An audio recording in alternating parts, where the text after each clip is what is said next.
Esau tell you anything, the pops can't tell you nothing. You let Esau tell you anything, the pops can't tell you nothing. You let Esau tell you anything, the pops can't tell you nothing. You let Esau tell you anything, the pops can't tell you nothing. You let Esau tell you anything, the pops can't tell you nothing. You let Esau tell you anything, the pops can't tell you nothing. You let Esau tell you anything, the pops can't tell you nothing. You let Esau tell you anything, the pops can't tell you nothing. Jake, you crazy. Jake, you crazy. You wicked. Jake, you crazy. It's hell. Jake, you crazy. You wicked. Jake, you crazy. It's hell. Jake, you crazy. You wicked. Jake, you crazy. It's hell. Jake, you crazy. You wicked. You let Esau tell you anything, you crazy. You crazy. You let Esau tell you anything, you crazy. You crazy. You let Esau tell you anything, you crazy. You crazy. You let Esau tell you anything, you crazy.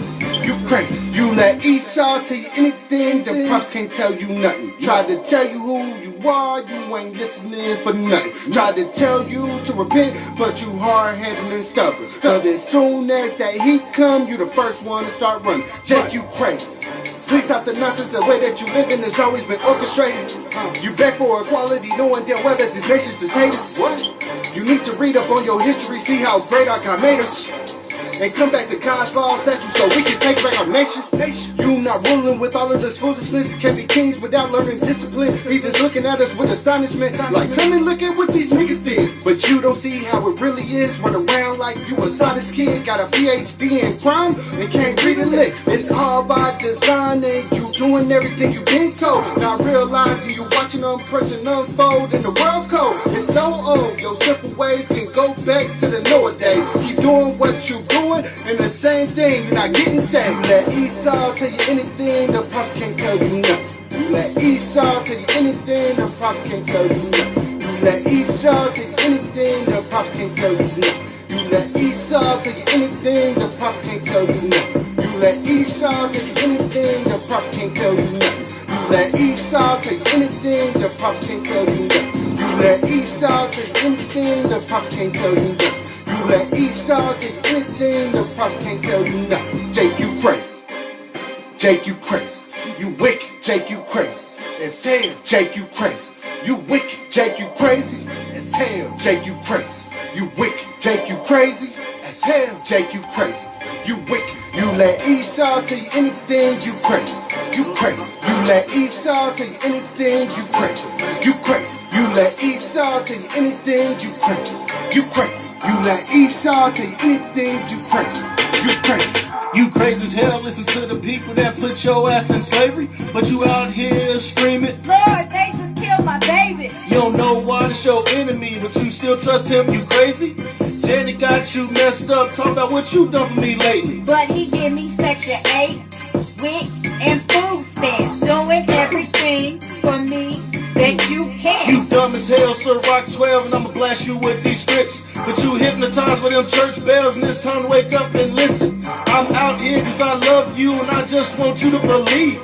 But dealing with Israel is like pulling teeth. What you don't wanna hear because it's that you look like me. Hatred for your people that deep, that you so blind to see what is set before thee. You don't wanna hear prophecy. Wake up out of your sleep and have life eternally. People live in Ezekiel 3, but no, we will not flee. Stop listening to your enemy, cause he don't give a damn about you or me. Yeah. You let Esau tell you anything, the pops can't tell you nothing. You let Esau tell you anything, the pops can't tell you nothing. You let Esau tell you anything, the pops can't tell you nothing. You let Esau tell you anything, the pops can't tell you nothing. You let Esau tell you anything, the pops can't tell you nothing. You let Esau tell you anything, the pops can't tell you nothing. You let Esau tell you anything, the pops can't tell you nothing. You let Esau tell you anything, the pops can't tell you nothing. Jake, you crazy.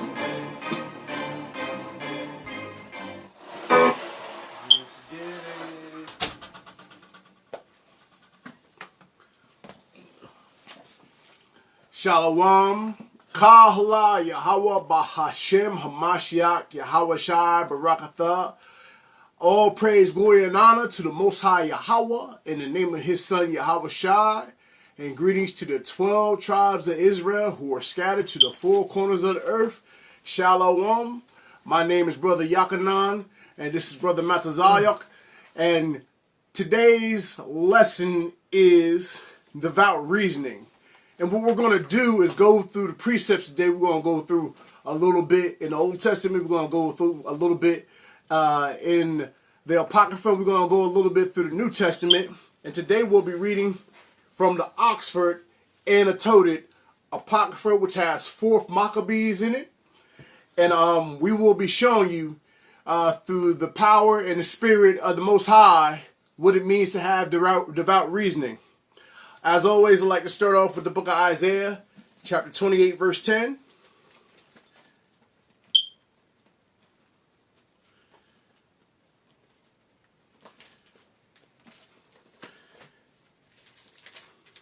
The book of Isaiah, chapter 28, verse 10, and it reads, "For precept must be upon precept, line upon line, here a little and there a little." And that's what we're going to do. We're going to go through this Bible today. We're going to go here a little and there a little, and we're going to give you understanding through the Spirit of the Most High what it means to have devout reasoning. The first scripture we're going to start at is at the book of Acts. No, Salakia. We're going to start the reading. We're going to start the reading. We're going to, the whole, the devout reason, there's basically out of this 4th Maccabees, it explores using your reasoning over your emotions. And it's a lead up to the story of Eleazar and the 7 sons that chose death over eating abominable food. So we'll start the reading off in 4th Maccabees and chapter 1, verse 1. So, and there it goes. The subject that we are about to discuss is most philosophical. That is, whether devout reason is sovereign over the emotions. So sovereign means rules over. Sovereign over means rules over. So does devout reasoning rule over emotions? So do we act off of how we feel, or being in the spirit, using wisdom, do we act off of our reasoning? The definition for devout is having or showing deep religious commitment. And a precept we'll go to for an example of being devout would be our first precept out of the Bible, Acts 22, verse 12.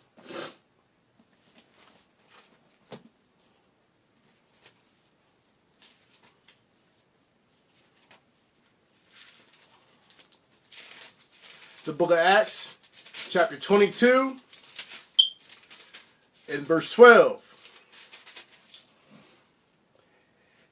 "And one, Ananias, a devout man, according to the law, having a good report of all the Jews which dwelt there, came unto me and stood and said unto me, Brother Shaul, receive thy sight. In the same hour I looked up upon him." Let's go right there. That's good. Okay, so Ananias was a devout man according to the law and had a good report of all the Jews. So he was devout. He showed deep religious commitment. He was committed to the laws. A definition of reason is cause, explanation, or justification for action or an event. Precept I'll go to for an example of that in the regular Apocrypha, Sirach, chapter 14, verse 20 and 21, and I'll go ahead and read that one. 14, 20, 21. "Blessed is the man that doth meditate good things in wisdom, and that reasoneth of holy things by his understanding. He that considereth her ways in his heart shall also have understanding in her secrets." So that's an example of using reasoning and dealing in wisdom. So the reasoning that we use is in wisdom, in the laws. And we use that in all our decisions. That's how we get past the lust of the world, all the wickedness that we used to do in times past, and you know what's going on in the world right now. Whatever plagues may come, whatever problems may arise. We using our reasoning through the scriptures, through the wisdom, through the commandments and laws and faith and belief in Yahushua. The Messiah, Yahushua, he also used devout reasoning. When he came and he died on the cross, he died perfect, without blemish, no sins. And to do that, to live a life like that, he had to use devout reasoning. And next scripture we'll go to is Hebrews chapter 2, verse 14 to 18. Go ahead. The book of Hebrews chapter 2, verse 14 to 18. For as much then as the children are partakers of the flesh and blood, he also himself likewise took part of the same, that through death he might destroy him that had the power of death, that is the devil, and deliver them who through fear of death were all their lifetime subject to bondage. For verily he took not on him the nature of angels, but he took on him the seed of Abraham.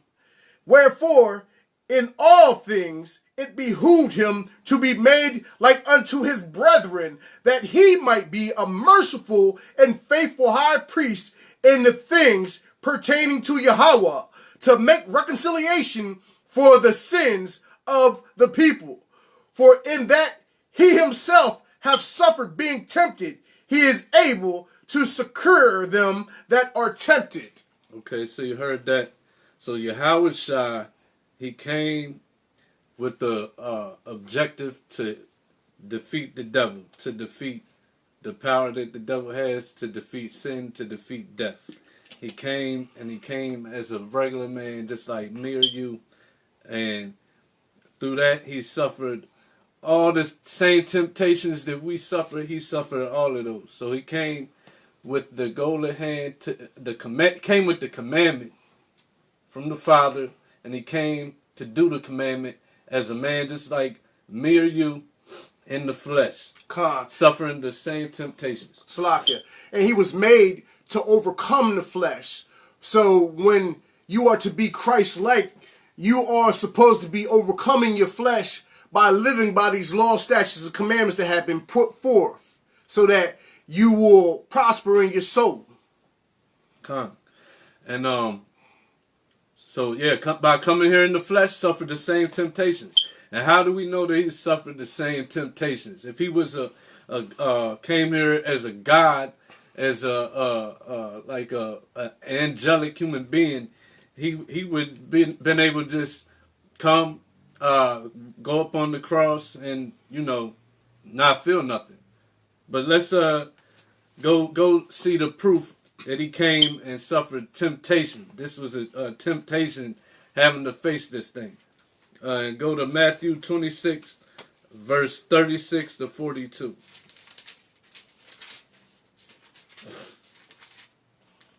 And this verse right here, or a couple verses, will show that Yahushua faced the temptation.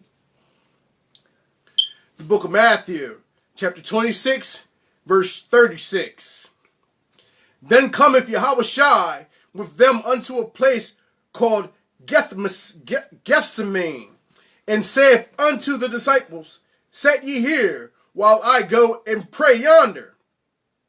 And he took with him Peter and the two sons of Zebedee, and began to be sorrowful and very heavy. Then saith he unto them, My soul is exceedingly sorrowful, even unto death. Tarry ye here and watch with me. Hold on. Yeah, so Yahushua was thinking about the what was at hand, what was about to come. And he was sorrowful because he knew that it wasn't an easy thing that he was about to do. Because like we went through in the other verses, he came just in the same flesh we do. So he knew pleasure and pain and all of that. And he went a little further and fell on his face and prayed, saying, O my Abba, if it be possible, let this cup pass from me. Nevertheless, not as I will, but as thou wilt. Yeah, so he asked the Father if it's possible, let the cup pass from him. What cup? This wrath that he's about to take on for all us to save us and keep and us have life. Come. By coming back to him. Go ahead. And he cometh unto the disciples, and findeth them asleep, and saith unto Peter, What could ye not watch with me 1 hour? Watch and pray, that ye enter not into temptation. The spirit indeed is willing, but the flesh is weak. He went away again the second time, and prayed, saying, O my Abba, if this cup may not pass away from me, except I drink it, thy will be done. Yeah, so just like us, if we about to go through something big or got something going on, and you gonna look at your brother or your friend, you're gonna be like, damn, you ain't gonna come with me, you ain't gonna ride with me. So that's how he came to Peter and them while he was praying. Dang, y'all gonna sit here and sleep while I'm about to die for y'all, for this whole nation. But either way, he said, if it be your will, I'm gonna drink this cup. Come. All right, so go back to the reading, and I'm at verse 2. For the subject is essential to everyone who is seeking knowledge, and in addition, it includes the praise of the highest virtue. I mean, of course, rational judgment.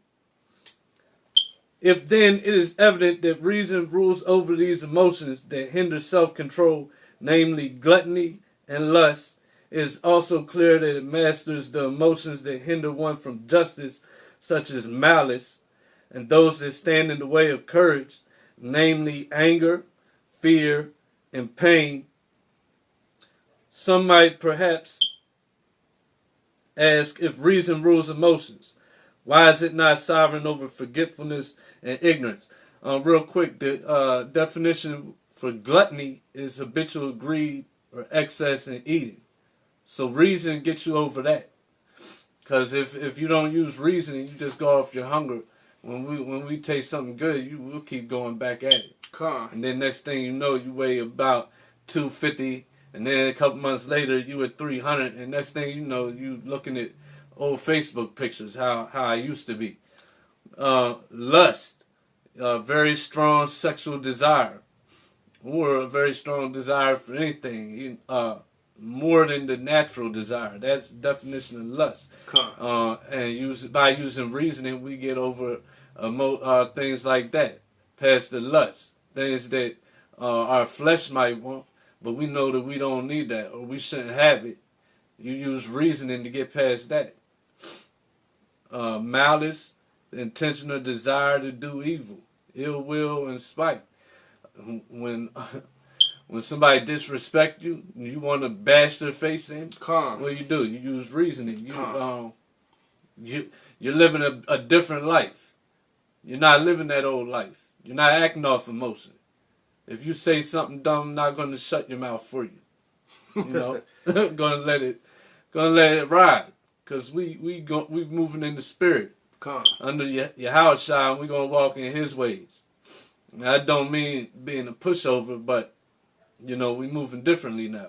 And how we do that? By our reasoning, not acting off of emotions.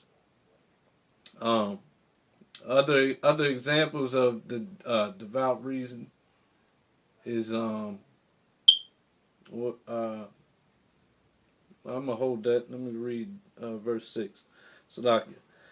So, for reason does not rule its own emotions, like forgetfulness and ignorance, but those that are opposed to justice, courage, and self-control. And it is not for the purpose of destroying them, but so that one may not give way to them. So like we just said, how do you get past gluttony, lust, malice, things of that sort? By your reasoning, not acting off of those emotions. And another example of that would be Joseph after Jacob's death to his brothers that sold him. He didn't have malice or vengeance on his heart for them, but he was forgiven of them. And we're going to go to Genesis chapter 50, verse 19 to 21 to go to that account. Now, Jacob's brothers, as you all know, left him in the pit for whatever happened to him, for him to die or be kidnapped and took into slavery as he was. And who came along? An Ishmaelite took Joseph and sold him to the Egyptians. And all the while, what did his brothers do? What did the rest of the patriarchs do? They went back to Jacob and said, they put blood on his coat and said, yeah, Joseph got ate by a wild beast. All the while, they could have, Joseph should have been coming back with them. Go ahead when you got that. The book of Genesis, chapter 50, 19 through 21.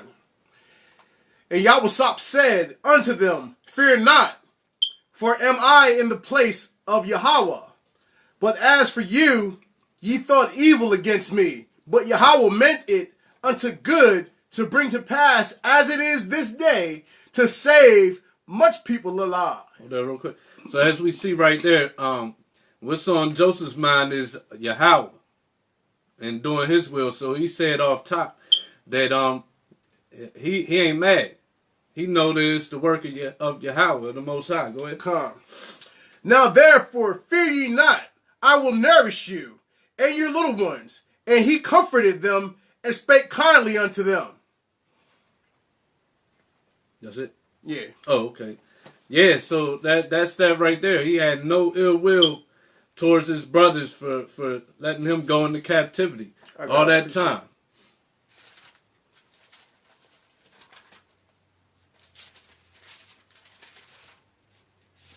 What you got? I'm going to go Leviticus 19 and 18.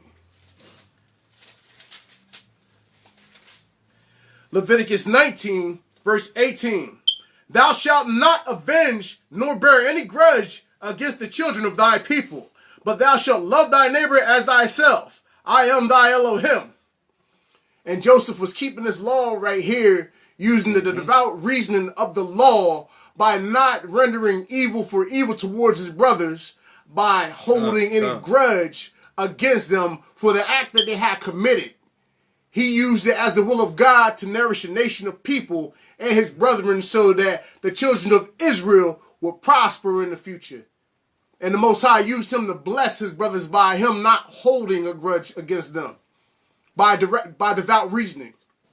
Yeah, so today in society, if you forget to pay somebody that you could have grown up with all y'all's life and owe $100 for too long. And see how that go. But what did Joseph have on his mind? He had the will of the Most High, and like he just read in Leviticus.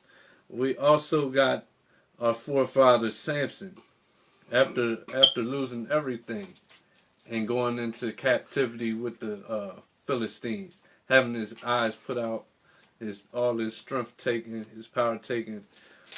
He as well. He was still using devout reasoning to do the will of the Most High. Come. And we're going to see that in Judges 16, verse 28.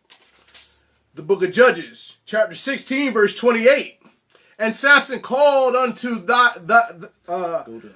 unto Yahweh, and said, O Yahweh, thy Elohim, remember me, I pray thee, and strengthen me, I pray thee, only this once, O Yahweh, that I may be at once avenged of the Philistines for my 2 eyes. Verse 30. And Samson said, Let me die with the Philistines. And he bowed himself with all his might, and the house fell upon the lords and upon all the people that were therein. So the dead which he slew in his death were more than they which he slew in his life. Yeah, look at that right there. So we all know the story of Samson. We all know about him, what a mighty man he was, and how he killed many. He killed with a jawbone of an ass. Anyway, so Samson got himself in that predicament with dealing with this heathen woman, and either which way, in that situation with his eyes gouged out, he has nothing. They're making sport of him. They got him entertaining him. He said, "Yeah, He called on the Most High. Said, "I'm gonna take all these dirty Philistines out, even giving my own life." We also got the great King David. Saul was trying to kill King David, and King David caught Saul while he was asleep at the camp, and in a deep sleep that the Most High put this sleep on Saul. And what did David do? We're going to see in 1 Samuel chapter 26, verse 7 to 10. The book of 1 Samuel chapter 26, verse 7 to 10. So David and Abishai came to the people by night, and behold, Saul lay sleeping with the trench, and his spear stuck in the ground at his bolster. But Abner and the people lay around about him. Then said Abishai to David, Yahweh hath delivered thine enemy into thine hand this day. Now therefore let me smite him, I pray thee, with the spear even to the earth at once. And I will not smite him the second time. And David said to Abishai, Destroy him not, for who can stretch forth his hand against thy Elohim's anointed? Say that again. Why not? Why not kill Saul? Saul trying to kill me. Why not kill him? And David said to Abishai, Destroy him not, for who can stretch forth his hand against thy Elohim's anointed and be guiltless? Is that 10? No. All right, keep going. David said furthermore, As thy Elohim liveth, thy Elohim shall smite him, or his day shall come to die, or he shall descend into battle and perish. That's it? Verse 11. No, that's okay. Good. Yeah, so Saul had tried to kill him a few times, I believe. At least 2 times he threw a spear at David. And David, evaded that. I think even 3 times. But Saul really had it out for David. Even as Jonathan knew about it. And Jonathan was letting David know. But either way, so David came up on the camp. And David could have ended it right then and there. But what David do? He said, Nah, don't kill him. Because who am I to kill the Most High's anointed? And that the Most High would take care of him. And that he would be guiltless. So David was using very devout reasoning in that. He was devoted to the Most High's word. So then we also got Shadrach, Meshach, and Abednego refusing to serve Babylon gods. That problem that we have, our people, we don't have no more problem with our people have serving all these guys that America has, especially Caesar Borgia. Shadrach, Meshach, and Abednego. Let's see what they did when they was threatened with being thrown into the furnace and burned alive. In Daniel 3, verse 16 to 18. Shadrach, Meshach, and Abednego. Go ahead. The book of Daniel, chapter 3, verse... The book of Daniel, chapter 3, verse 16 through 18. Shadrach, Meshach, and Abednego answered and said to the king of Nebuchadnezzar, O Nebuchadnezzar, we are not careful to answer thee in this matter. If it be so, our Elohim, who we serve, is able to deliver us from the burning fiery furnace, and he will deliver us out of thine hand, O king. But if it not be it known unto thee, O king, that we will not serve thy gods, nor worship the golden image which thou hast set up. You want to read it? Go to, where you at? I'm at 19. Yeah. Then was Nebuchadnezzar full of fury, and the form of his visage was changed against Shadrach, Meshach, and Abednego. Therefore he spake and commanded that they should heat the furnace 7 times more than it was wont to be heated. And he commanded the most mighty men that were in the army to bind Shadrach, Meshach, and Abednego, and to cast them into the burning fiery furnace. Then these men were bound in their coats, their hosen, and their hats, and their other garments, and were cast into the midst of the burning fiery furnace. That's good. Yeah, so you see that Shadrach, Meshach, and Abednego was faced with a furnace. This furnace was killing soldiers. Flaming the furnace more. They were standing next to it. And what Shadrach, Meshach, and Abednego do about serving his God? Or what was it? The statue this time, right? Either way, what they do about it? They said they gonna serve the living God, and they gonna go into that furnace. So they use reasoning over any type of emotions, fear, maybe making the king happy, because afterward, they would have got all types of rewards for serving his God. Ain't that what it always is? Join us, and we'll make you, we'll give you this and that. Anyway, so all through our book, we see our forefathers using reasoning and not giving in to lust and things of the world, emotions and fear and all that. So that's that for a few examples of using reason. I'm going to go back to the reading at verse 7. I could prove to you from many and various examples that reason is dominant over the emotions.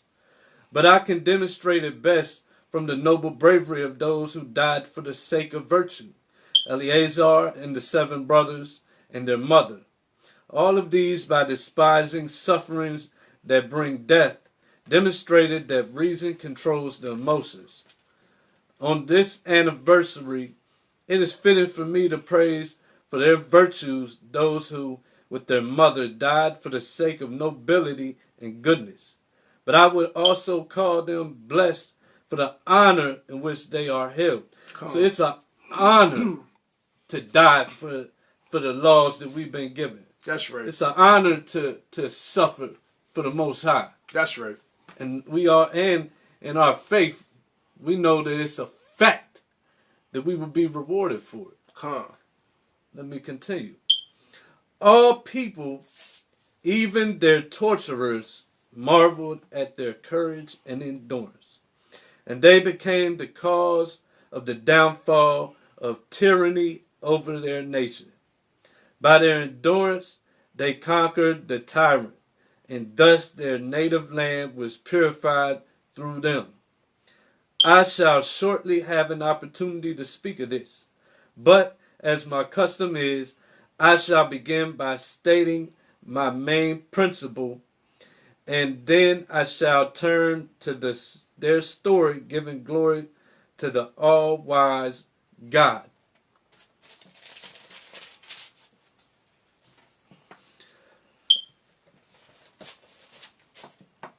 Our inquiry, accordingly, is whether reason is sovereign over emotions.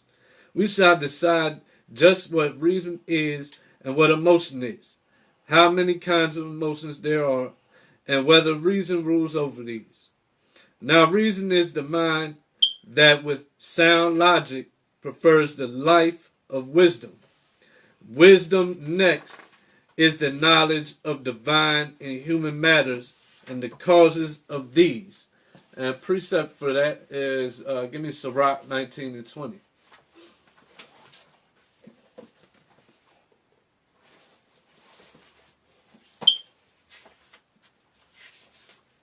The book of Sirach, chapter 19, verse 20. The fear of thy Elohim is all wisdom, and in all wisdom is the performance of the law. and the knowledge of his omnipotency. Slakia. Omnipotency. There you have it. So, as we just read, wisdom is knowledge of divine and human matters and the causes of these. So that would be the knowledge of the Most High's omnipotency, as we see there in Sirach. All right, so let me continue.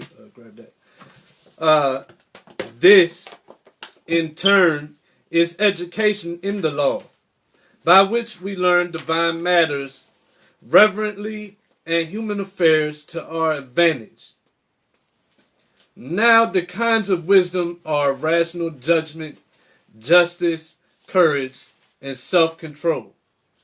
And to go more in depth with that, let's go to Isaiah chapter 11, verse, go 2 to 5. Isaiah 11, verse 2 to 5. The book of Isaiah, chapter 11, verse 2 to 5. And the Ruach of thy Elohim shall rest upon him, the Ruach of wisdom and understanding, the Ruach of counsel and might, the Ruach of knowledge and of the fear of thy Elohim, and shall make him of quick understanding in the fear of thy Elohim. And he shall not judge after the sight of his eyes, neither reprove after the hearing of his ears. But with righteousness shall he judge the poor, and reprove with equity for the meek of the earth. And he shall smite the earth with the rod of his mouth, and with the breath of his lips shall he slay the wicked. And righteousness shall be the girdle of his loins, and faithfulness the girdle of his reins. The wolf also shall dwell with the lamb. Salakia. Yeah. Yeah, okay, so all that is the traits of wisdom and righteous judgment, and that's what wisdom does in your movements and your reasoning. Come. It makes you sound and makes all your words righteous, and it girds your loins. Come. It gives you the spirit of righteousness. It gives you the spirit of truth. It gives you the spirit of wisdom, so that you're out here reproving your brothers, and you have this devout reasoning to continue on, so that you bring them back to repentance. Through these stories, it shows you the courage to continue and endure to the end, so that you may be saved, and that the Most High says, well done, at the end of this journey. That's why it's important for you to have devout reasoning and go out there to continue to tell the people, stop smoking cigarettes, stop smoking marijuana, and continue to do what you're doing. Not celebrating holidays, not giving into your flesh, not going out there in whoredoms, not smoking marijuana, but fighting with your flesh, battling it every day. Because the Ruach of wisdom and knowledge is dwelling within you by you keeping devout reasoning. Time. All right, we knocked that out. Okay. Yeah. All right. Verse 19. Rational judgment is supreme over all of these, since by means of it, reason rules over the emotions. The two most comprehensive types of the emotions are pleasure and pain, and each of these is by nature concerned with both body and soul. The sexual consequences of sexual pleasure, what comes off of that is lust and covetousness. That's what sexual pleasure brings.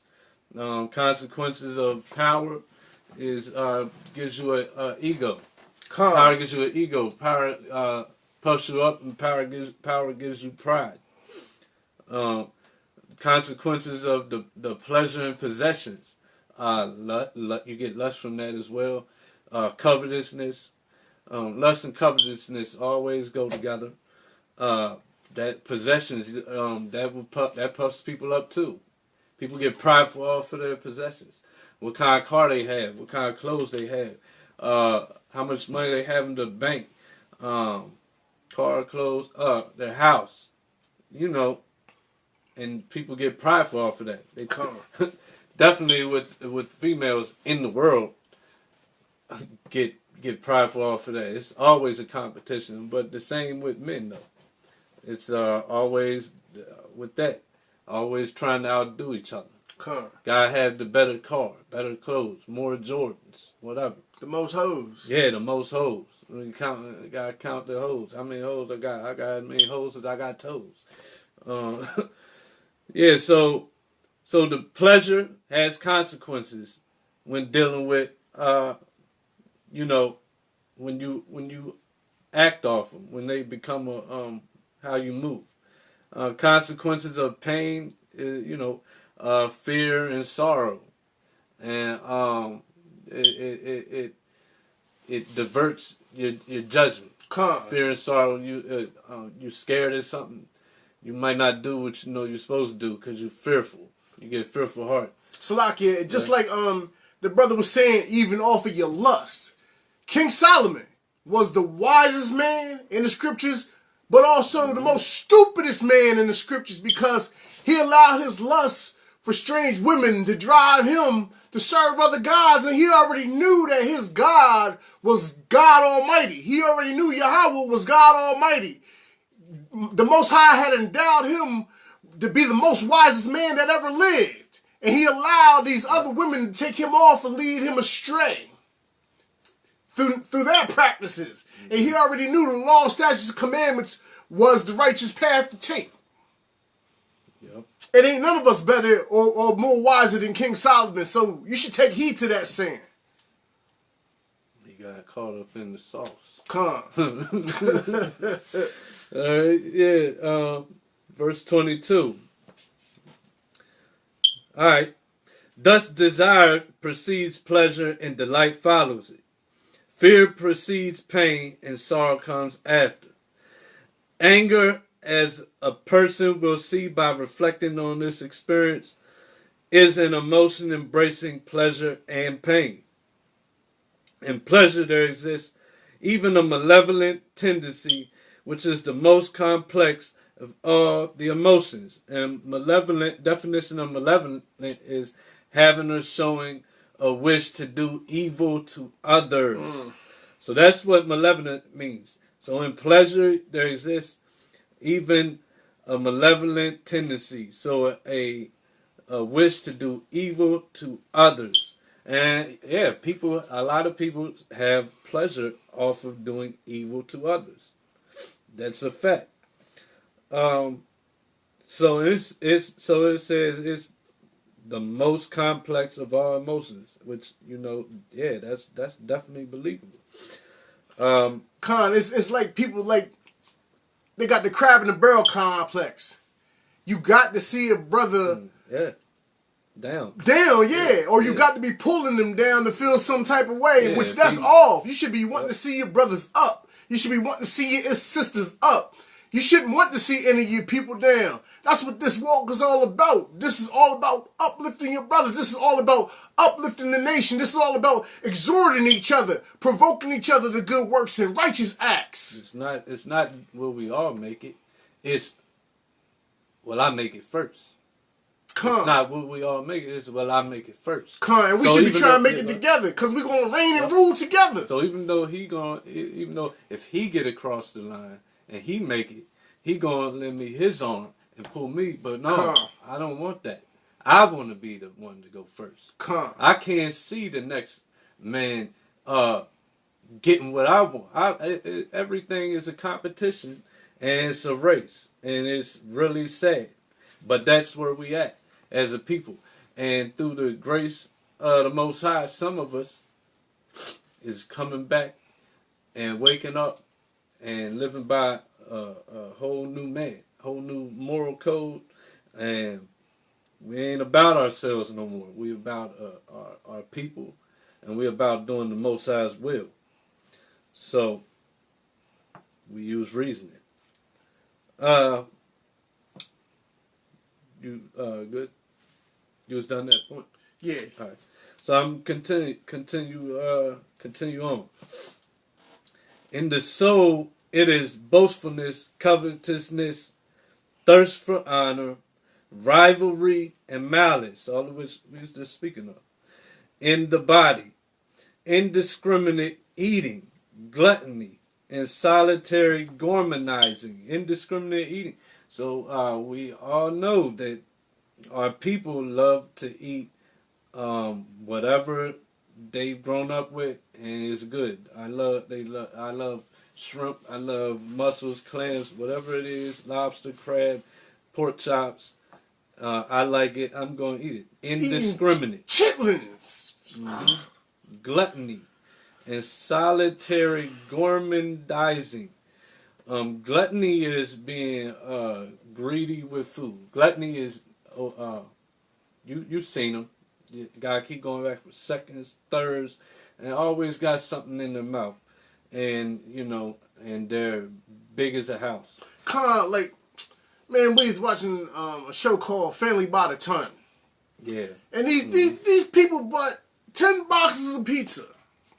And by the time they got home, tore it up, didn't they? Man, they had 6 boxes of pizza by the time they got home.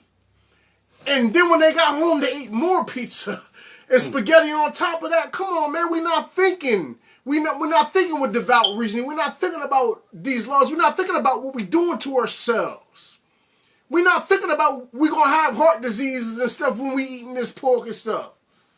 We're not thinking what we're gonna do later on in life. We're not thinking how we live and how it's gonna affect us. And we need to think about these things. Living lavish and stuff like that. Eating lobster, pork, shrimp and stuff like that that's giving you high blood pressure. And then we got the nerve to say that this runs in your family. No, it don't run in your family. Poor eating habits run in your family. Yeah. And this is the generation where we need to break the cycle and go back and use this devout reasoning.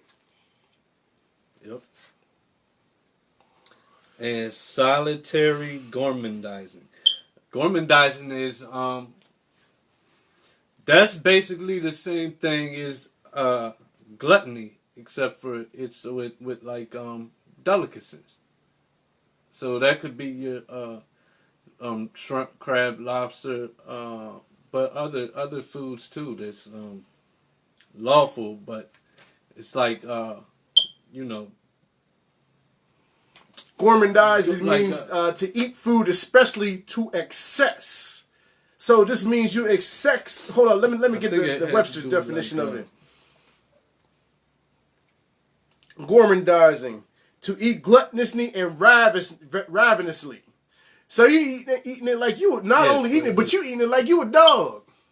You just got to have it. Like you see these videos where you got these chicks that got all these stupid eyelashes and stuff, and she's sitting there eating the biggest lobster, and she dipping it in butter, and she eating it all sloppy. You gormandizing, and you glorifying it too. You glorifying yourself, eat ravenously, and you recording it, putting on a show for people on social media. Where's your reasoning in that? Likes. I can get likes. Just as pleasure and pain are two Sloppy, plants. where you at? I'm 28. Okay. Just as pleasure and pain are two plants growing from the body and the soul, so there are many offshoots of these plants, each of which master cultivator reason, weeds, and prunes. Each of which the master cultivator reason, weeds, and prunes, and ties up, and waters, and thoroughly irrigates, and so tames the jungle of habits and emotions. So reason is basically the gardener or the husbandman of your emotions and your actions. And give me a precept for that in 1 Corinthians 3:9. So yeah, I don't like the way I read that, so I'm gonna read it again. So pleasure and pain are plants growing from body and soul. And the master cultivator of these is reason, which weeds and prunes and ties up and waters and thoroughly irrigates and so tames the jungle of habits and emotions. Go ahead. I want to start at verse 8. Hey, go ahead. The book of 1 Corinthians chapter 3, verse 8. Now he that planteth and he that watereth are one, and every man shall receive his own reward according to his own labor. For we are laborers together with Yahweh. Ye are Yahweh's husbandry. Ye are Yahweh's building. According to the grace of Yahweh, which is given unto me as a wise master builder, I have laid the foundation, and another buildeth thereon. But let every man take heed how he buildeth thereupon. For other foundation can no man lay than that is laid, which is Yahushua. Now if any man build upon this foundation gold, silver, precious stones, wood, hay, stubble, every man's work shall be made manifest. For the day shall declare it, because it shall be revealed by fire, and the fire shall try every man's work, of what sort it is. If any man's work abide which he hath built thereupon, he shall receive a reward. If any man's work shall be burned, he shall suffer loss. But he himself shall be saved, yet so as by fire. Yeah, that's good. Yeah, so he actually just said a lot. This is saying a whole lot. I don't know if it's noticed, but even it's saying there. So we are the Most High's husbandry. So also, a bishop must be a husband to one wife. So is that more about how many women you have, or is that maybe about you being a husband in doing the Most High's will?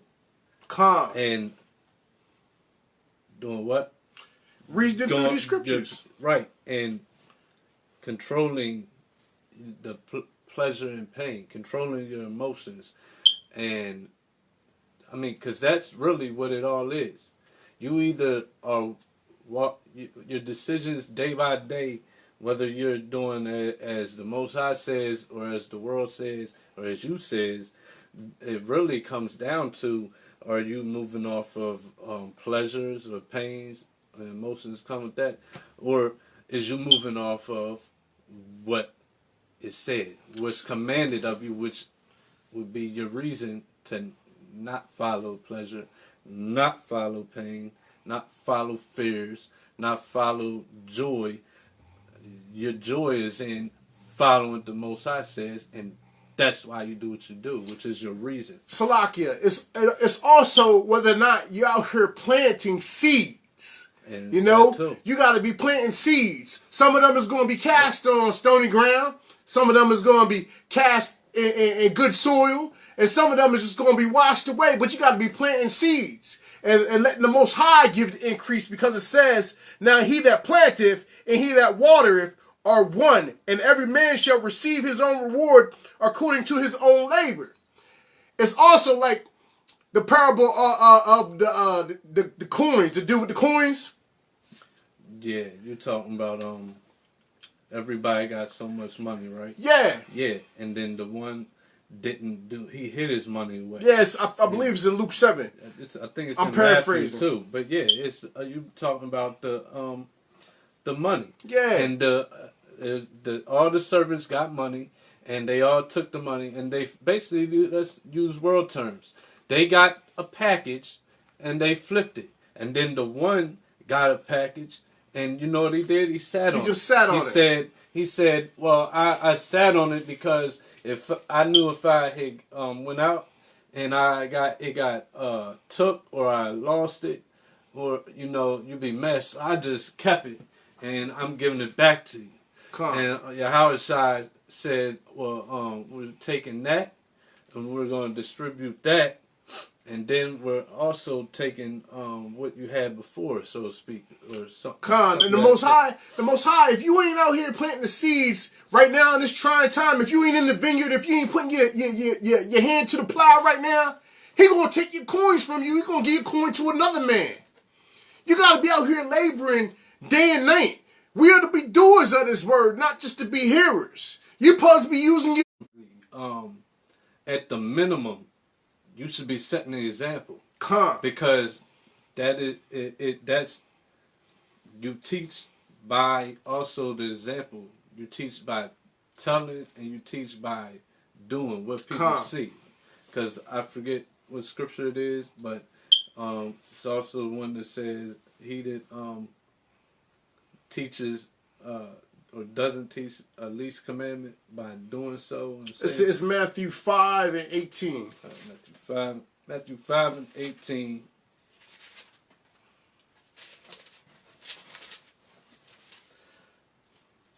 Matthew 5 and 18 reads, "For verily I say unto you, till heaven and earth pass, one jot or one tittle shall in no wise pass from the law, keep reading, till all be fulfilled.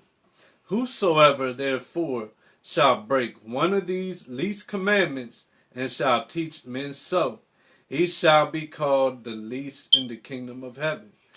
So if you're just sitting around and you criticizing people in this time and you ain't out doing this work, then you're going to be called the least in the kingdom of heaven. Because now it's time to do that work. It's time for people to see their teachers. It's time for them to hear this is the way. It's time for you to use that devout reasoning and continue to plant these seeds so that the Most High waters. And so that you are one with the Most High. It say that he that planteth and he that watereth are one. How you in there and not out there fishing? How you know this knowledge you're not fishing? You just like the dude with the coin who sat there and took his coin and buried it. You didn't go out there to have no increase. The harvest is already plenteous and the laborers are already few, and you sitting on the sideline right now. When you seeing these plagues on the earth, and you just sitting there and watching our people just smoke out and drink out and you ain't saying nothing about it, you're not rebuking. It's time for you to do something. It's time for you to stop sitting on the sideline. Even if you like second stream, get out there on the basketball court. It's time for you to let the first stream have their second win and get out there and play ball.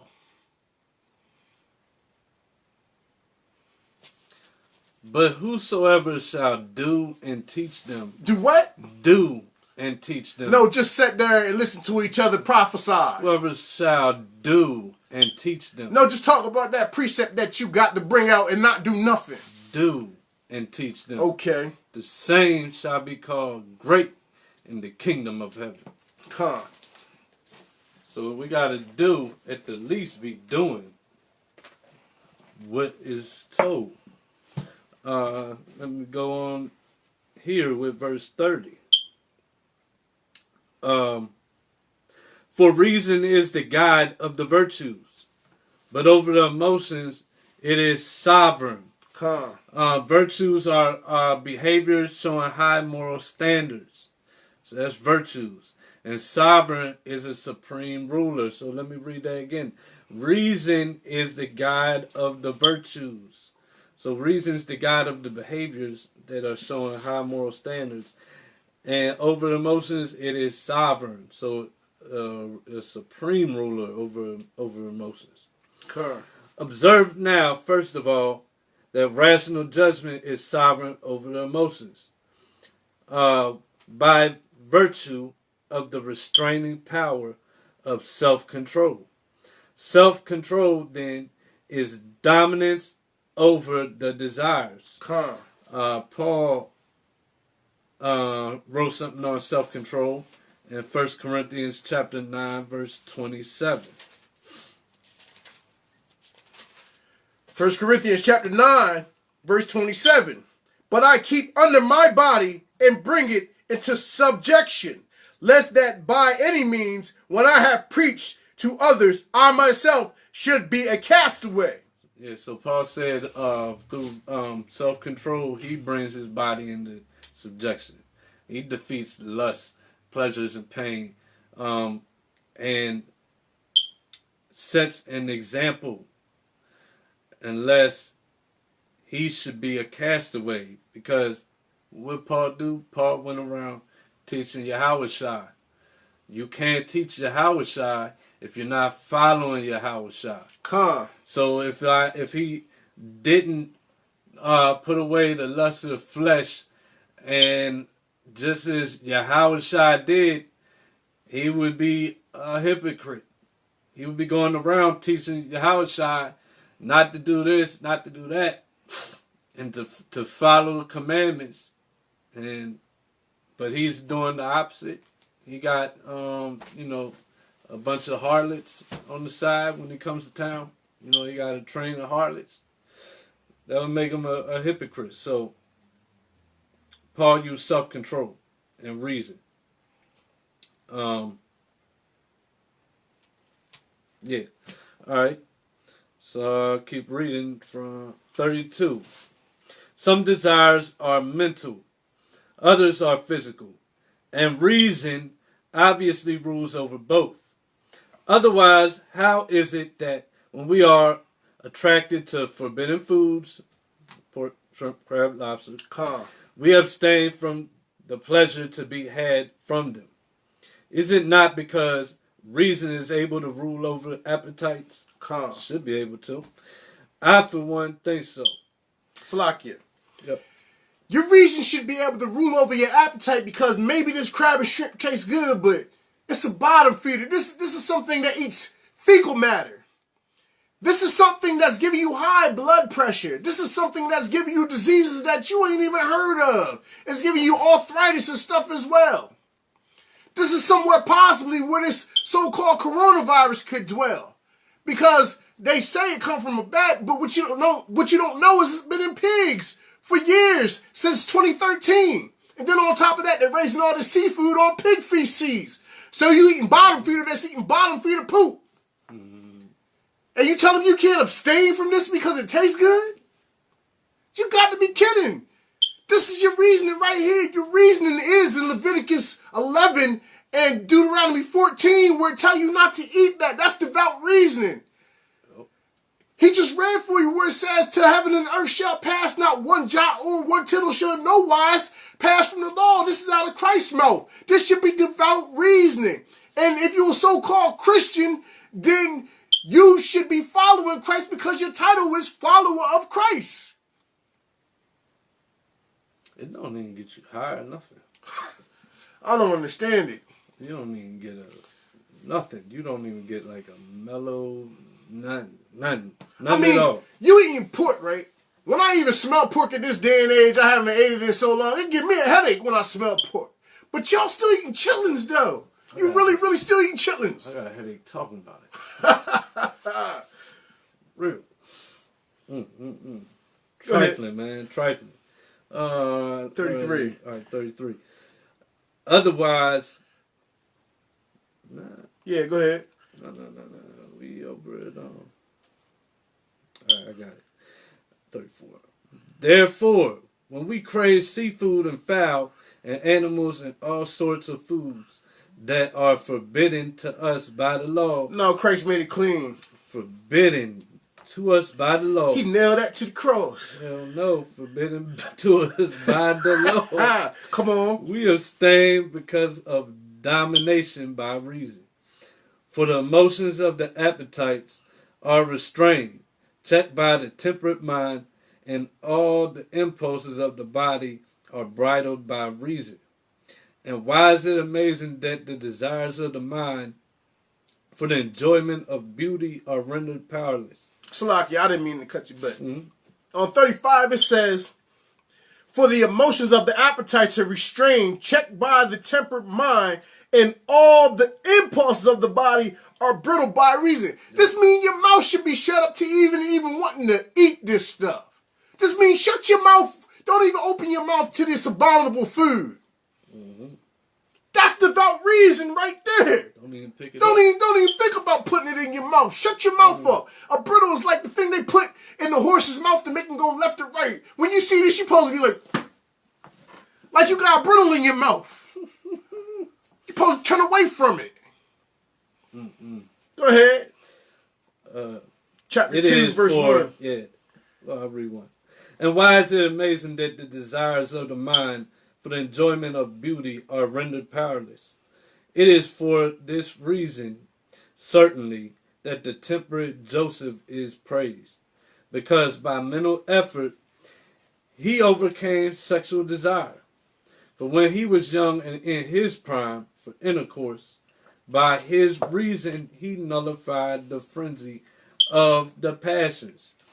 Let's go into Josephus, and we're going to read an account from the Israelite historian Josephus of, go 39 to, give me 39 to 44.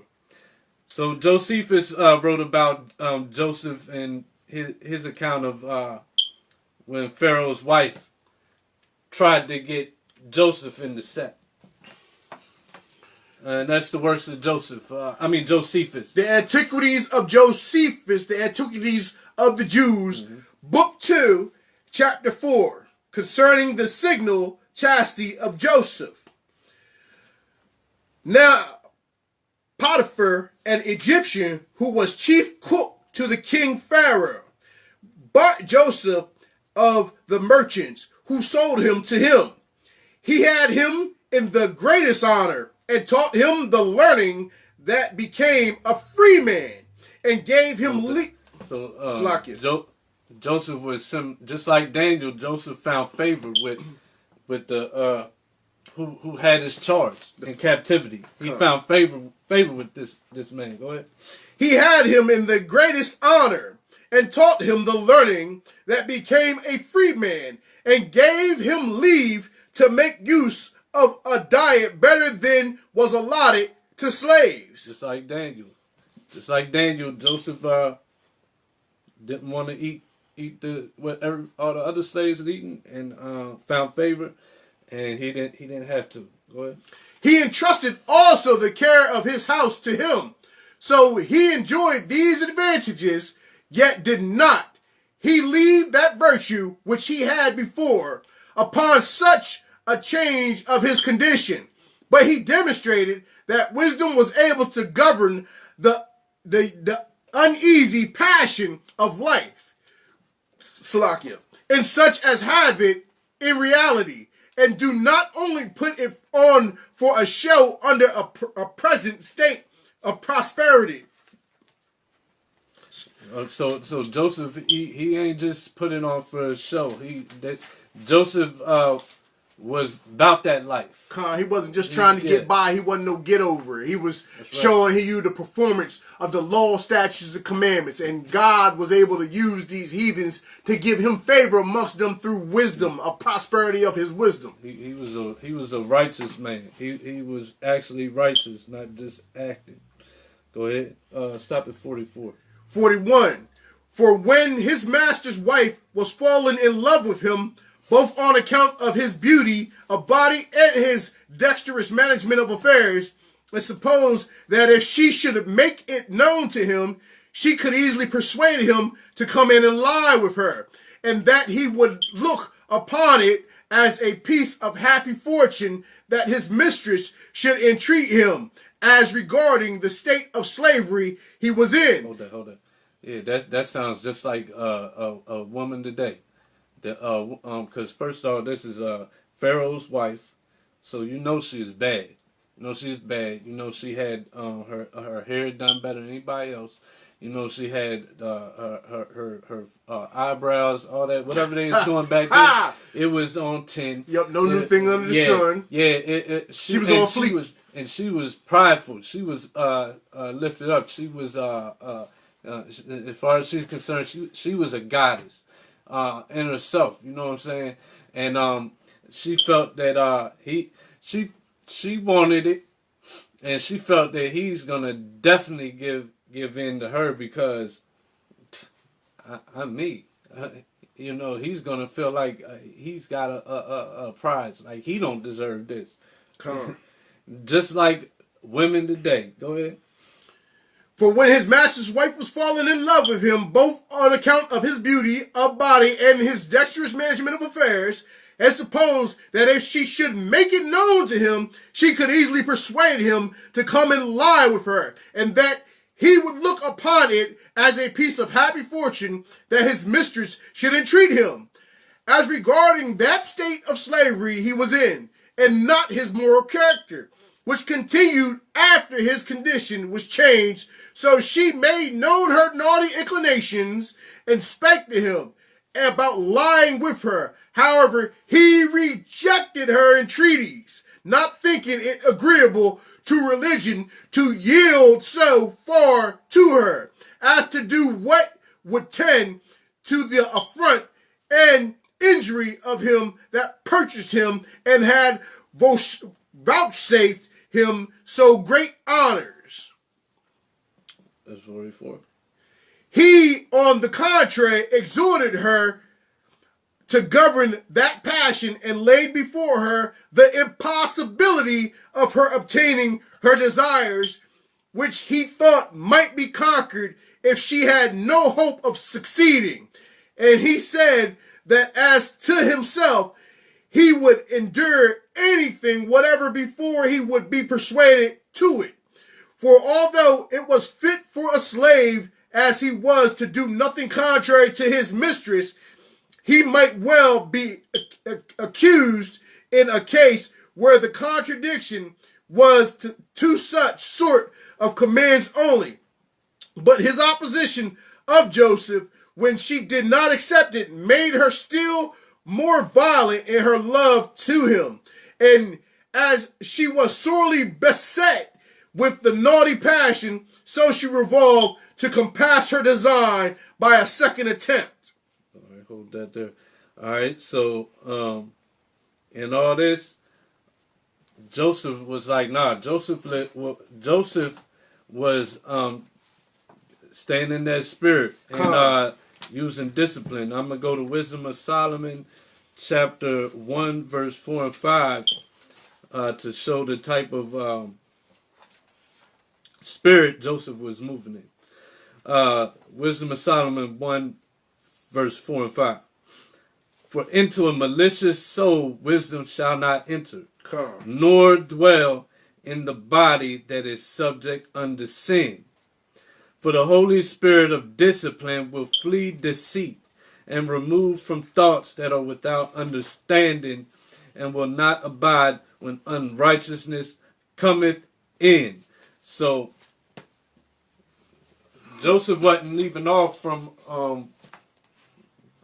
what he determined, and that's to not commit adultery with Pharaoh's wife. And he wasn't going to budge off of that.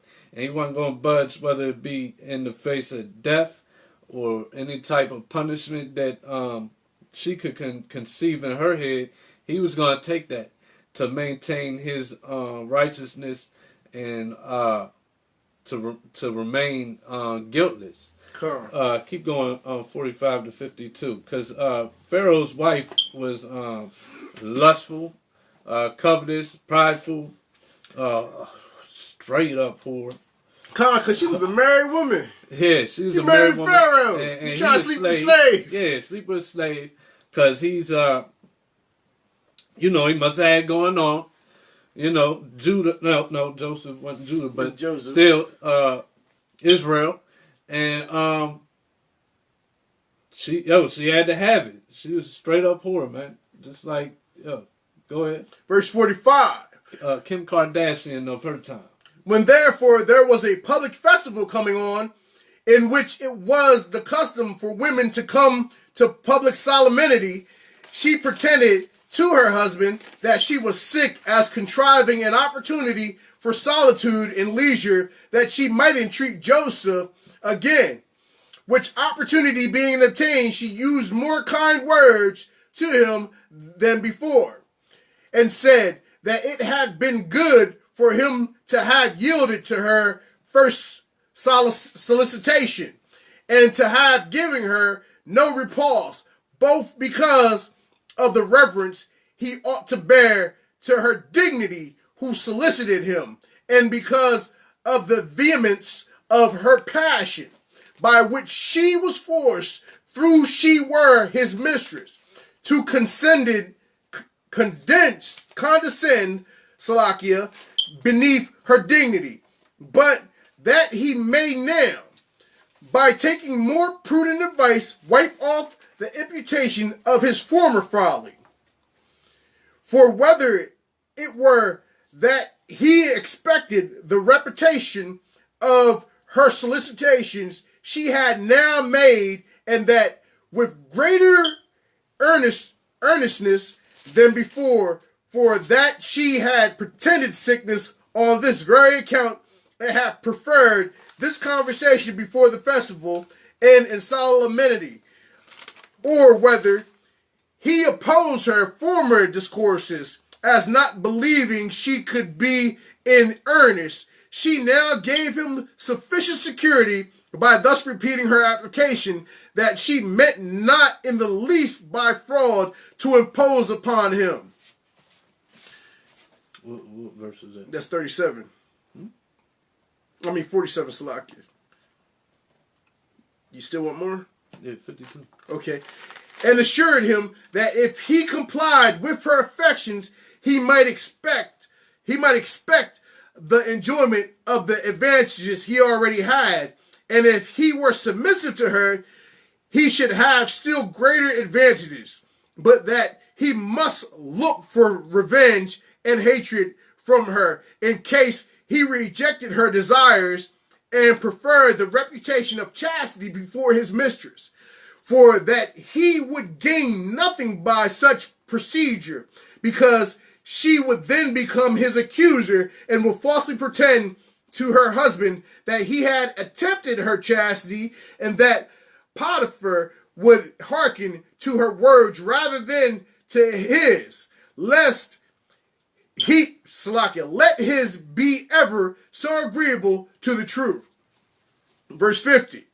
When the woman had said thus, and even with tears in her eyes, neither did pity dissuade Joseph from his chastity, nor did fear compel him to a compliance with her.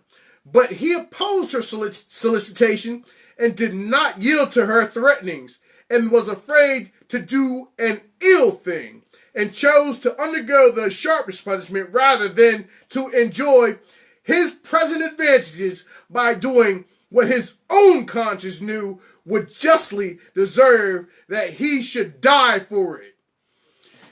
He also put her in mind that she was a married woman, and that she ought to be cohabit with her husband only, and desired her to suffer these considerations to have more weight with her than the short pleasure of lustful diligence,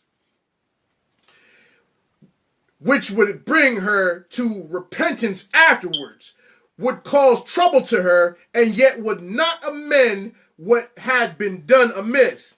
He also suggested to her the fear she would be in lest they should be caught, and that the advantage of concealment was uncertain, and that only while the wickedness was not known would there be any quiet for them, but that she might have the enjoyment of her husband's company without any danger. And he told her that in the company of her husband she might have great boldness from a good conscience both before Yahweh and before men.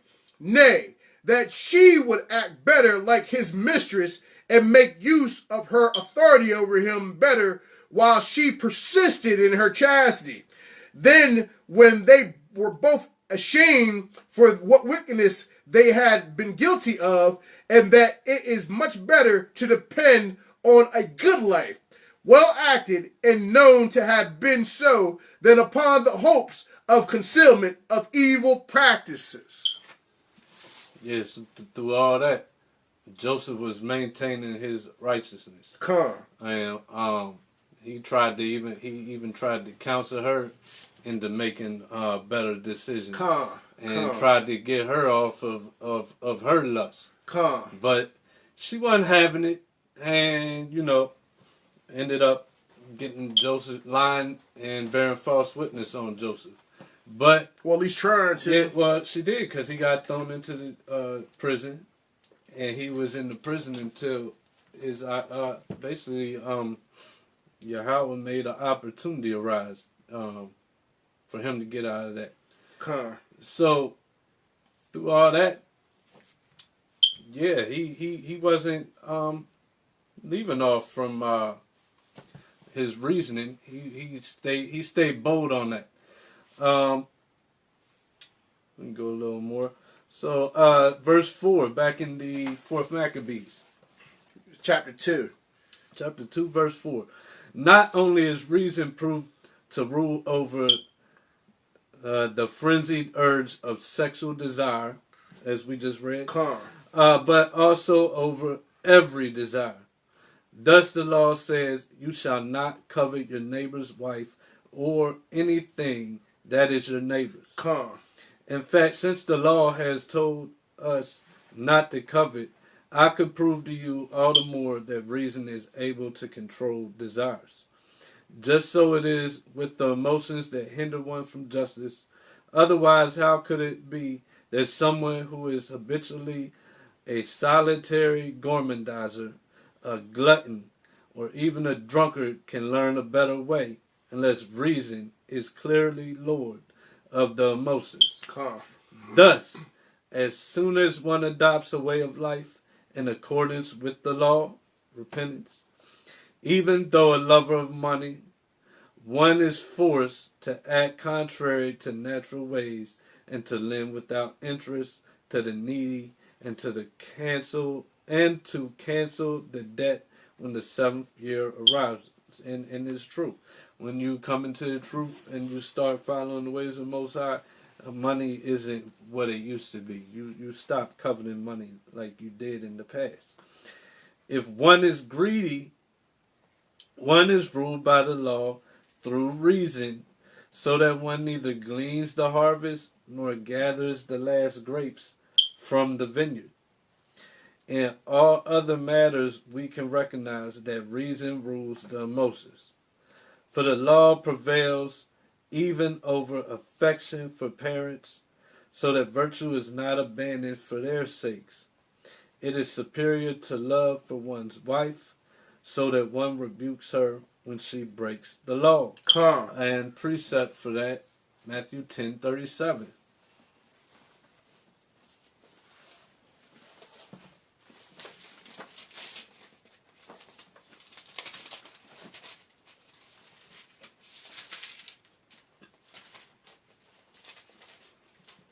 The book of Matthew, chapter 10.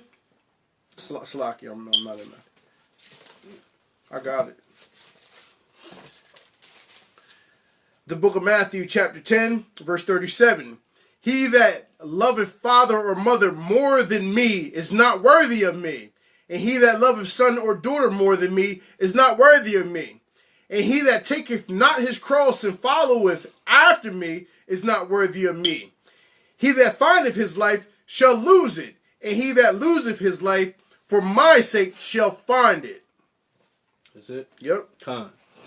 Alright, so we just read that. Verse 12.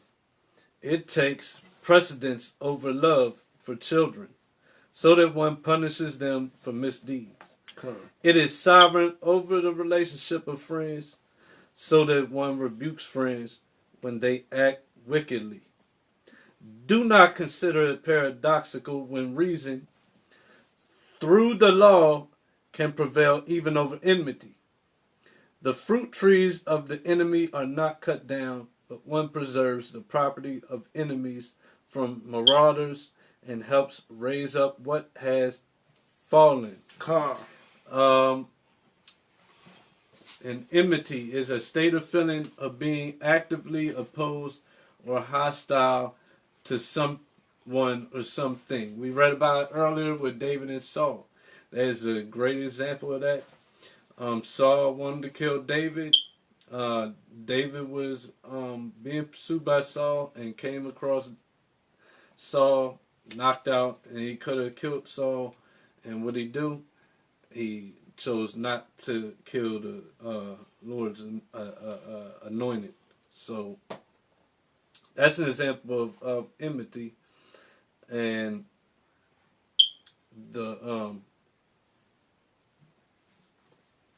through the law, one can prevail even over enmity. So that's why I gave that example. Verse 15. It is evident that reason rules even the more violent emotions, lust for power, vainglory, boasting, arrogance, and malice. Read that again. Lust for power, or the whole thing? That whole thing.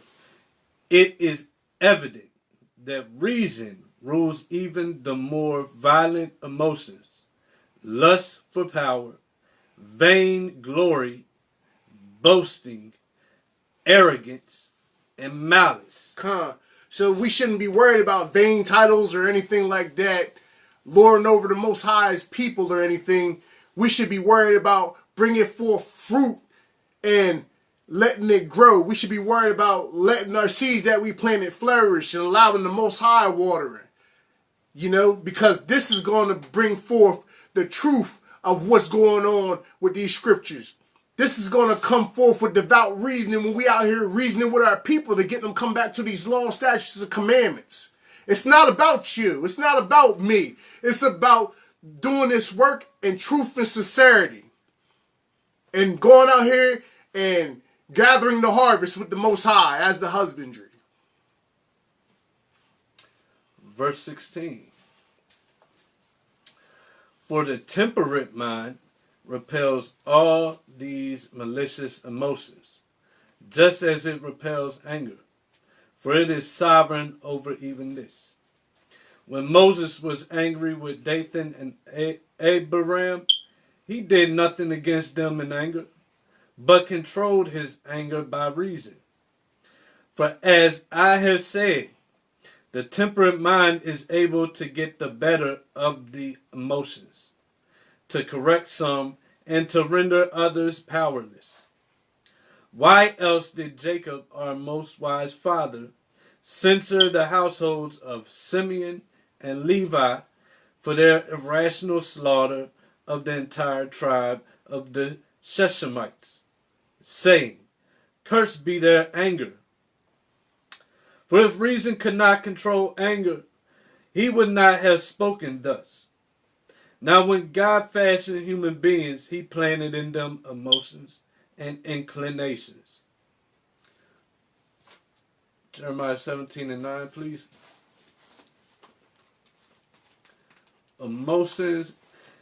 The Most High fashioned human beings and planted emotions and inclinations, and pleasure and pain and anger and joy and sorrow. All things basically to create something that's not a robot. And you got that? The book of Jeremiah, chapter 17, verse 9. The heart is deceitful above all things and desperately wicked. Who can know it? That's good right there. So, did the Most High actually give us an evil heart? He gave it to us, but he gave us all these things so that we know. He gave us these things so that we can make a choice to go right. Man took pleasures, pains, sorrow, and used it as a device. Through pain, you learn not to keep your hand in the fire. Through pleasure, you know that you want to do something. Like, you know that food tastes good by off of you tasted the pleasure of it. Or just walking. If you just say you can't go nowhere, you're going to see how pleasurable it is just to walk from here to there. So look how man can turn that evil. We got a narrow alleyway, right?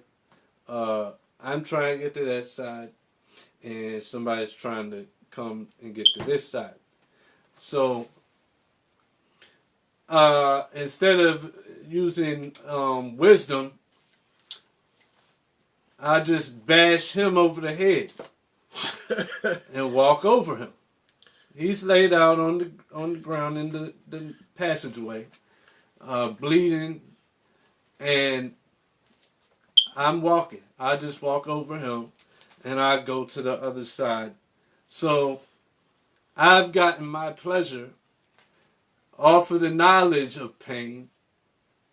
So I inflict the pain on him so I can have my pleasure.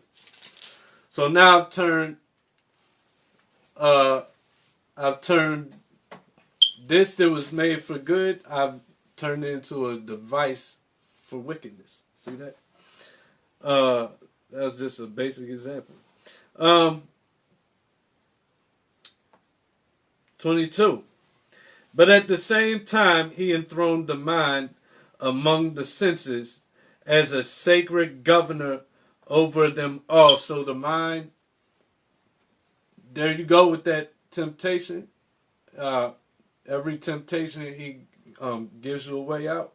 Yeah, he gave us the mind, and he gave us the ability to use reason to not follow after lust or motions for wickedness. 1 Corinthians 10:13 for that.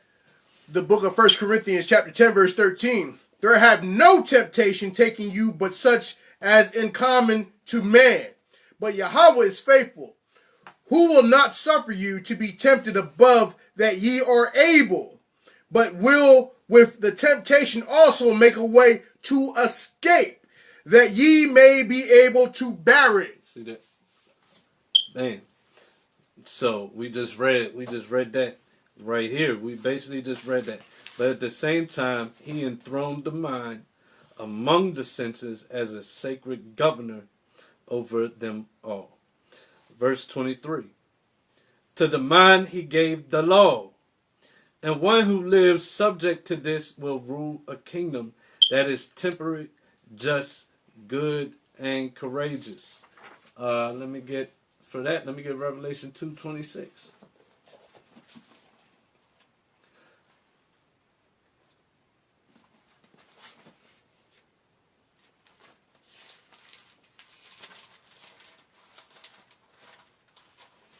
The book of Revelation chapter 2 verse 26.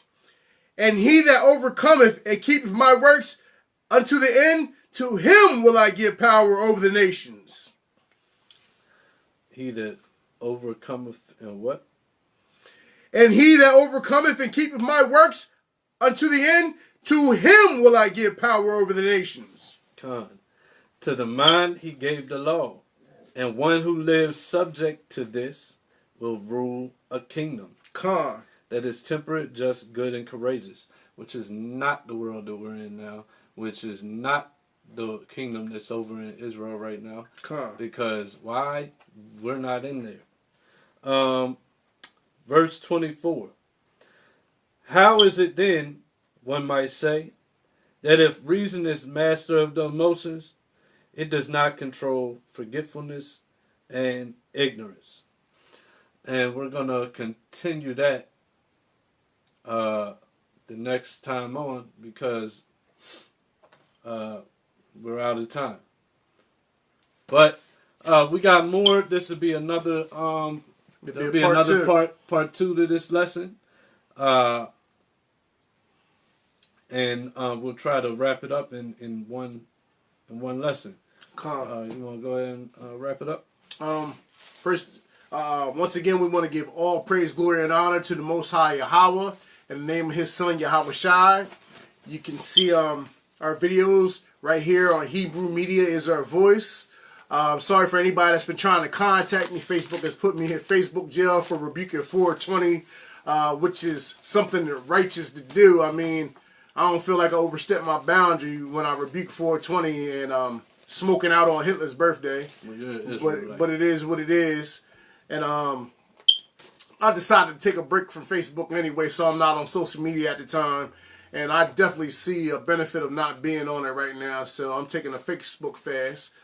If you want to reach out to me, I mean, if you got my number, reach out to me.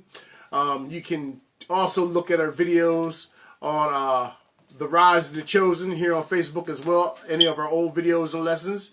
You can also find our videos on YouTube at Mikael7. And the brother Mataziah will be getting the channel very, very soon as well, so that we have another media outlet as well. And with that, we'll say shalom, and we'll close with the book of Psalms. chapter 19, verse 14. Let the words of thy mouth and the meditation of thy heart be acceptable in thy sight, O Yahweh, my strength and my redeemer. Quote Yeshua! Quote Yeshua! Quote Yeshua! By Hashem Yahweh Shai, and blessings to the 12 tribes of Israel who are scattered abroad. And thank you for watching. Blessings upon y'all.